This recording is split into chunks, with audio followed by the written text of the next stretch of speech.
So I want to spend this time talking more about our experiences and my experience specifically, so you can get a little bit ideas on what I know and what maybe I don't know. So in 2004, Kim and I opened up Discovery Kids Learning Center in Fruita, Colorado. Licensed for 75 kids. We had infants at the time, so we had infant room, we had a 1-year-old room, we had some early preschoolers, preschool, school age. We have 5 classrooms. It's a very traditional type of center with it's 4,500 square feet, single hallway, 5 classrooms off the side, off the hallway, and every classroom exits right into their playground. And we spent, let me share some intimate information with you. We had $100 to open up this center. That is all we had. My wife got a phone call from a previous employer who said, hey, we've got an option to purchase a partnership we were in before. They're getting out.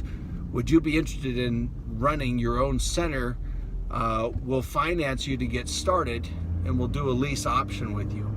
And so we said, well, we were looking. We were absolutely looking. That is actually what we were looking to do. And Lord knows we were praying about it, and He answers prayers. So that call came in, and we thought, hey, this might be just what we needed. And we didn't even realize how fortunate we were at that time. So shorten up the end of that story, $35,000 later, we had purchased everything we needed for that building. And that was a note that got turned into by these people. So they literally ran a open ticket for us, and with $100 that we had available to stick into our business checking account, we were able to get in a lease option with everything fully equipped in the center, and off we went. We didn't take a paycheck for 6 months.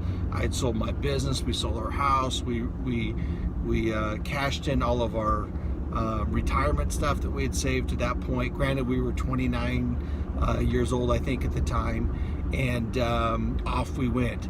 However, by that second year, well, we opened in February, so we were able to take a check at the end of that year. We probably was a break-even year, and that next year we were able to make a good income. And that following year, so 2.5 years in, we were now making a considerable revenue profit. The business was running really well. Within 3 years, we really knew what we were doing. And so fast forward about 12 years in, there was a local center in Grand Junction, which is about an 18-20 minute drive, maybe 12 miles away, that after 45 years, this place was closing.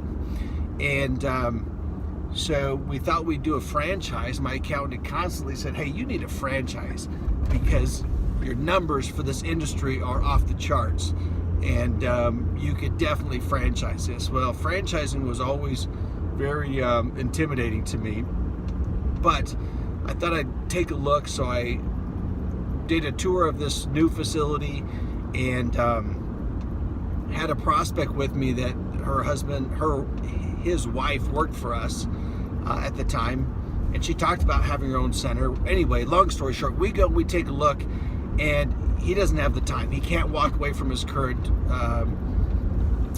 employer, which is UPS. She's a phenomenal staff, but she had worked a great shift with us and was making good preschool lead teacher money with us.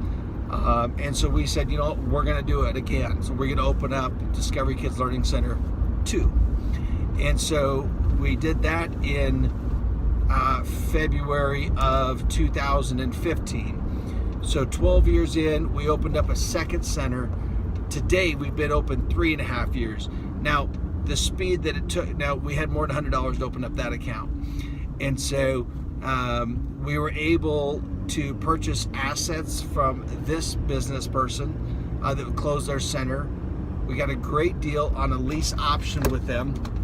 We duplicated the same lease option type of scenario we did with the first center, which we're able to do the first center, go back to Fruta. After 6 years, we're able to exercise that option on a owner carry, and he carried it for 2 years. We were able to buy down the principal, pay down the principal enough to get a conventional loan 8 years in.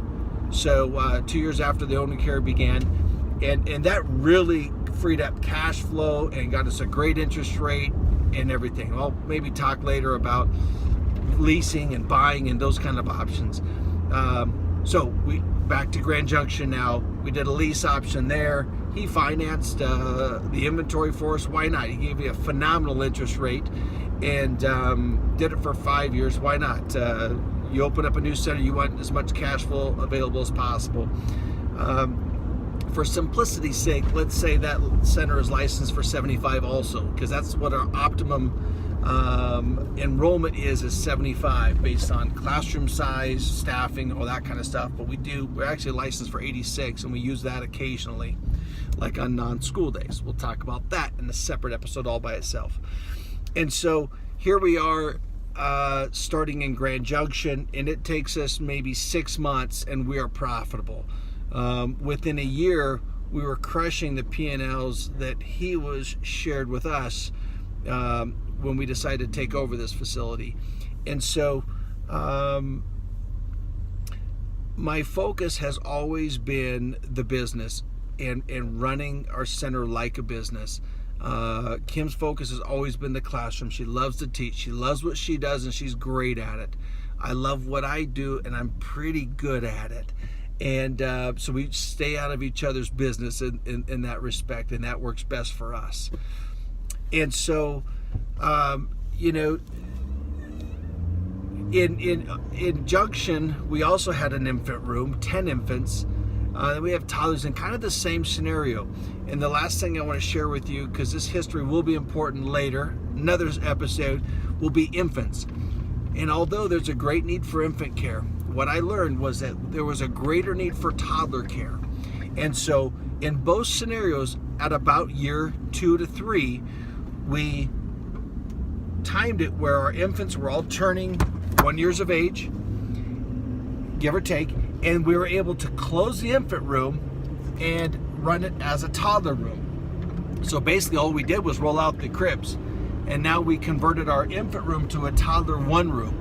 So now in Junction, for example, instead of 10 infants and 10 toddlers, now we have 10 1-year-olds and 10 2-year-olds. And the process of moving infants to toddlers to preschool versus Todd 1 to Todd 2 to early preschool is tremendous. Another episode.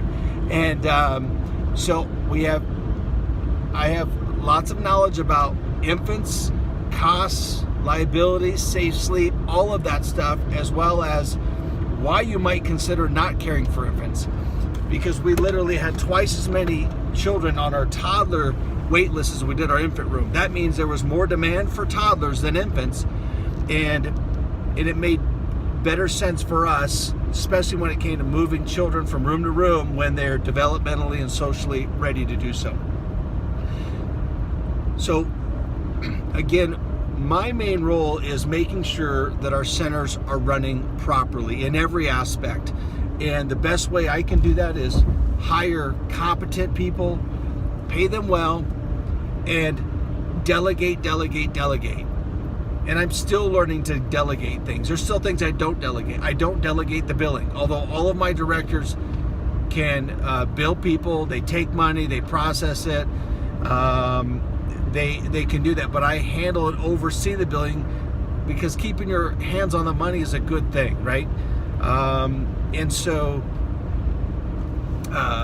but from hiring to dealing with staff issues, dealing with kid issues, I've done it all. I spent time in classrooms, although I know where I'm able to help the centers both and the staff both,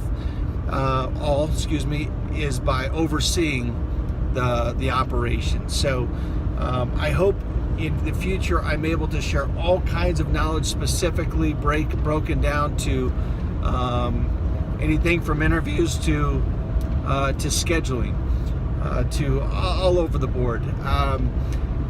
When it comes to my experience outside of our centers, I have spoken at several major early childhood conferences. I have consulted for county agencies as well as private companies, and that's where I enjoy sharing what I've learned, and I enjoy helping other people. And so that's where these vlogs are really rooted in, is sharing our opportunity, as well as it gives my wife and I another exit strategy from our center at some point when we want to walk away from the hands-on day-to-day activities of our centers and do consulting, and or whether it's helping build a school in a third world country or volunteering. There's lots of opportunities, but I believe I want to use this also for a means to be able to get my foot in the door for those opportunities as well. So I hope that, and I'm confident that the footage that's coming and is going to be helpful. Feel free to comment, send requests, things you want to know about, questions. Put those down in the comments below, and I'll be sure to pay attention to that and be able to respond directly or in a vlog, so that I can help contribute to your success and get my hands in the middle of some of your struggles with some good advice, tips that'll help you succeed. So thanks. Stay tuned. We got lots more coming.